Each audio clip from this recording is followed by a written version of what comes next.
नमस्कार दोस्तों, मेरा नाम बीरू द्विवेदी है। मैं आपका अपने YouTube channel Biru Dwivedi education hub पर हार्दिक स्वागत करता हूं। दोस्त, आज हम बात करेंगे इतिहास के महत्वपूर्ण वन लाइनर सीरीज को आगे बढ़ाते हुए, जहां से जिस भी परीक्षा में इतिहास के क्वेश्चन पूछे जाते हैं, चाहे वो सुपर टेट हो, चाहे वो आपका किसी भी प्रकार का वनडे एग्जाम हो, जहां से इतिहास से क्वेश्चन बनते हैं, ये सीरीज आपको मददगार साबित होगी। प्रश्नों पर बढ़ने से पहले मैं आपको एक बार याद दिला दूं कि चैनल पर जितने भी लोग पहली बार विजिट कर रहे हैं, प्लीज़ चैनल को सब्सक्राइब जरूर करें और वीडियो अगर अच्छे लग रहे हो तो लाइक करें, ना अच्छे लग रहे हो तो डिसलाइक करें और उसका रीज़न कमेंट बॉक्स में बताएं। जहां कमी होगी उस पर सुधार किया जाएगा। दोस्त, तो आइए शुरू करते हैं आज की अपनी सीरीज को। अशोक के शिलालेखों को पढ़ने वाला प्रथम अंग्रेज कौन था? तो जो अशोक के शिलालेखों को पढ़ने वाला प्रथम अंग्रेज था वो था जेम्स प्रिंसेप। और जेम्स प्रिंसेप ने 1837 में सबसे पहले अशोक के शिलालेखों का अध्ययन किया था। अशोक के कुल 14 शिलालेख हैं, जो है ब्राह्मी, खरोष्ठी, अरमाइक, 4 लिपियों में अशोक के शिलालेखों की आप पढ़ सकते हैं। 4 लिपियों में इनके शिलालेखों का वर्णन किया गया है। अशोक जो है वो मौर्य वंश का एक शक्तिशाली सम्राट था। अशोक ने 261 ईसा पूर्व में कलिंग युद्ध करके जब कलिंग को जीता था, उसी के बाद उसमें इतने लाखों आदमी मारे गए कि अशोक का जो हृदय था वो द्रवित हो गया और अशोक ने बौद्ध धर्म अपना लिया और युद्ध को सब छोड़ छाड़ दिया। दोस्त, याद रखिएगा। बात करते हैं अगले पॉइंट की। महावीर ने जैन संघ की स्थापना कहाँ की थी? तो जो महावीर जी थे उन्होंने जैन संघ की स्थापना पावापुरी में की थी। याद रखिएगा। किस विदेशी दूत ने अपने को भागवत घोषित किया था? तो एक विदेशी दूत था जिसका नाम था हेलियोडोरस। इसने अपने आप को भागवत घोषित किया था। याद रखिएगा। बात करते हैं अगले लाइन की। महावीर में जैन संघ की स्थापना कहाँ की गई थी? तो पावापुरी। किस विदेशी दूत ने अपने भागवत घोषित किया? हेलियोडोरस ने। लेकिन अगर पूछ ले वैदिक कालीन लोगों ने सर्वप्रथम किस धातु का प्रयोग किया था? तो तांबा का प्रयोग सर्वप्रथम किया था। बात करते हैं अगले प्रश्न की। किस वेद की रचना गद्य एवं पद्य दोनों में की गई है? तो यजुर्वेद है।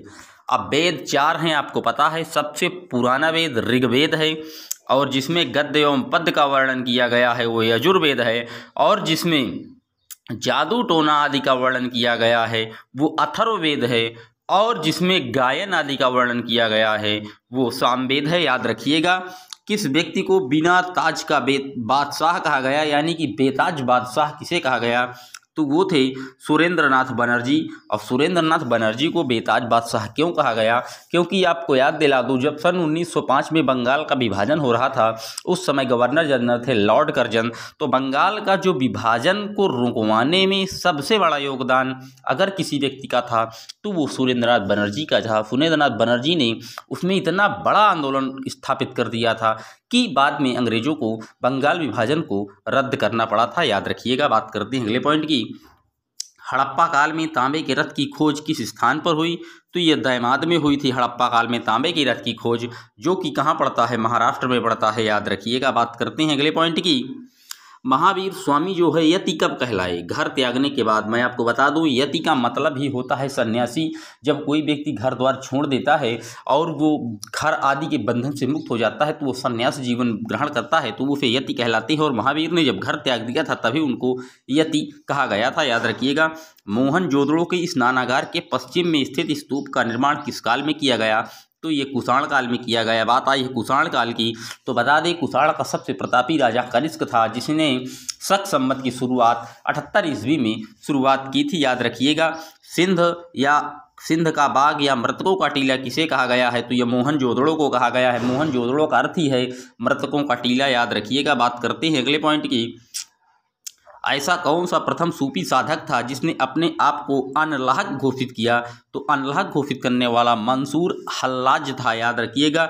हिंदुस्तान तलवार के जोर पर जीता गया था, यह कथन किसका था? यह कथन था लॉर्ड एल्गिन द्वितीय का, कि हिंदुस्तान जो जीता गया वो तलवारों के दम पर जीता गया। याद रखिएगा। विष्णु के 10 अवतारों की जानकारी का स्रोत किस पुराण में मिलता है? तो ये मत्स्य पुराण में विष्णु के 10 अवतारों की जानकारी का स्रोत मिलता है। अब बात आई है पुराण की, तो बता दें कि जो सबसे जो पुराणों की संख्या है वो 18 है, याद रखिएगा।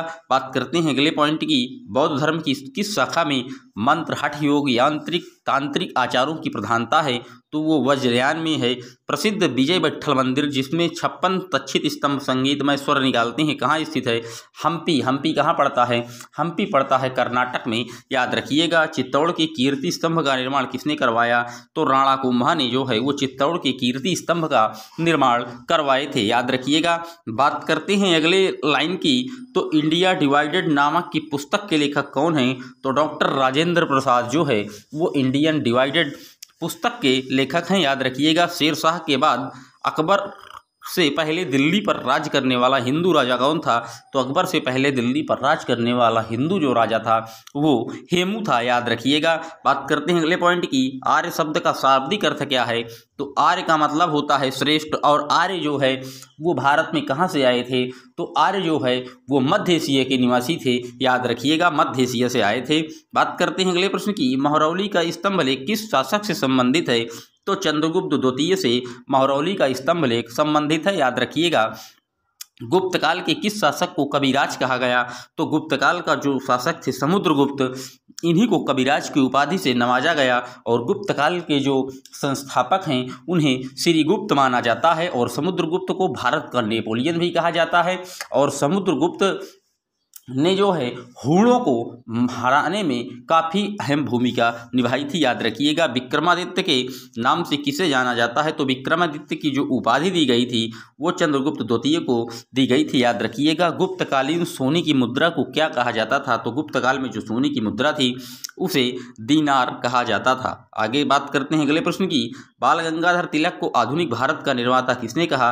तो बाल गंगाधर जो तिलक थे इन्हें आधुनिक भारत का निर्माता महात्मा गांधी जी ने कहा था। बात आई है बाल गंगाधर तिलक की, तो बता दूं कि बाल गंगाधर तिलक जो है इन्होंने कहा था कि स्वराज्य मेरा जन्मसिद्ध अधिकार है, और ये एक भारतीय राष्ट्रीय कांग्रेस के 2 बार अध्यक्ष भी रह चुके हैं। बात करते हैं अगले प्रश्न की, हैदराबाद नगर की स्थापना किसने की थी? तो मोहम्मद कुली कुतुब शाह ने हैदराबाद नगर की स्थापना की थी। बात आई है हैदराबाद की, तो बता दें कि हैदराबाद मूसी नदी के तट पर बसा है।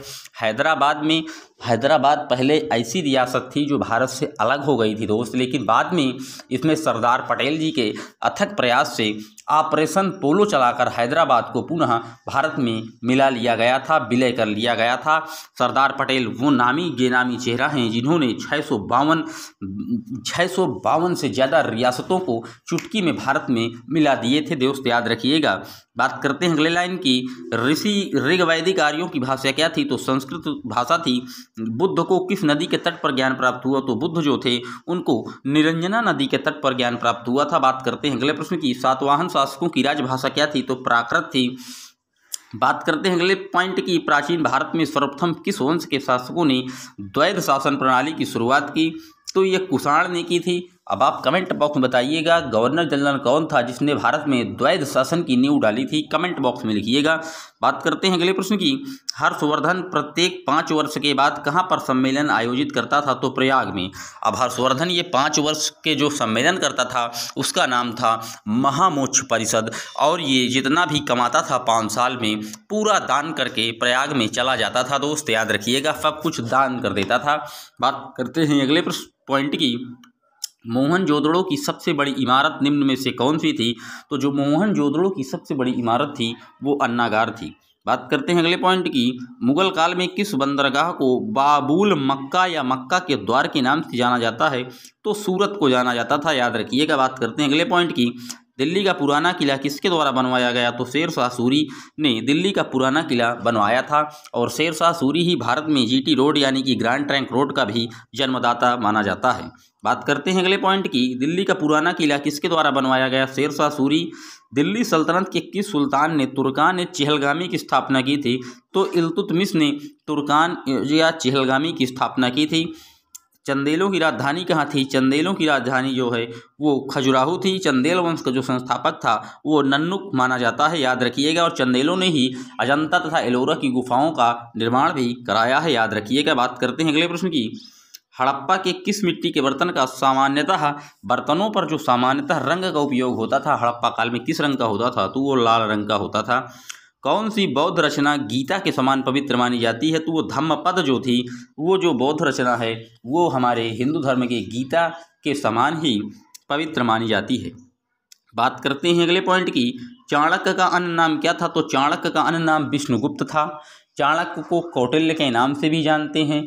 चाणक्य वो व्यक्ति था जिसने नंद वंश के अंतिम शासक घनानंद को हराने में चंद्रगुप्त मौर्य के का जो था वो मंत्री था, और चंद्रगुप्त मौर्य ने फिर चाणक्य की सहायता से ही नंद वंश का अंत करके मौर्य वंश की नींव डाल दी।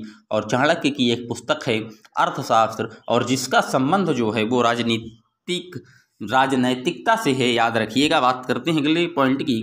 चरक और नागार्जुन किसके दरबार की शोभा थे? तो ये कनिष्क के दरबार में चरक ने चरक संहिता नामक पुस्तक का जो है वर्णन किया है, लिखा है, जिसमें उन्होंने उपचार औषधि के बारे में विशेष रूप से जोर दिया है, याद रखिएगा। बात करते हैं अगले पॉइंट की।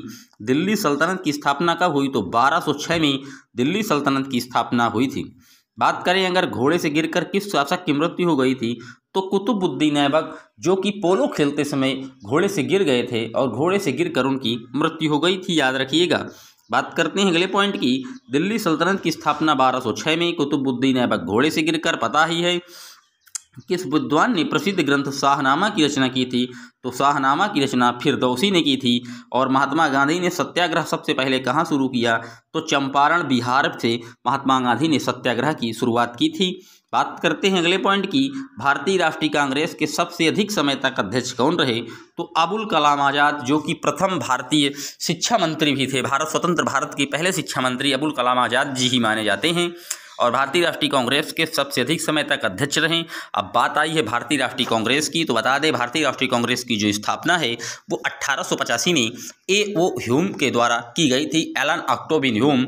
और भारतीय राष्ट्रीय कांग्रेस के जो प्रथम अध्यक्ष थे वो व्योमेश चंद्र बनर्जी थे, याद रखिएगा। बात करते हैं अगले पॉइंट की। भारत एवं पाकिस्तान का विभाजन किस योजना के तहत हुआ था? तो माउंटबेटन योजना के तहत भारत और पाकिस्तान का जो विभाजन हुआ था वो याद रखिएगा। बात करते हैं कायदे आजम किसे कहा गया? तो ये मोहम्मद अली जिन्ना को कायदे आजम की उपाधि दी गई थी, जो कि पाकिस्तान के आप कह सकते हैं जन्मदाता हैं। अगर पाकिस्तान शब्द के जन्मदाता पूछ ले तो रहमत अली चौधरी का नाम याद रखिएगा। ये सीरीज आपको कैसी लगी? आज मैंने आपको 50 क्वेश्चन वन लाइनर के रूप में कराए, जो कि चाहे आने वाला पेट एग्जाम हो, PET हो, चाहे वो सुपर टेट हो, शिक्षक भर्ती हो, या किसी भी प्रकार की प्रतियोगी परीक्षा हो, उसमें आपको मददगार जरूर साबित होंगे। मैं आप सबसे फिर एक बार गुजारिश करूंगा कि जितने भी नए लोग जुड़ रहे हैं चैनल पर को सब्सक्राइब जरूर करें, लाइक करें। मिलते हैं जल्द ही आपसे एक और वीडियो में, तब तक के लिए जय हिंद, जय भारत।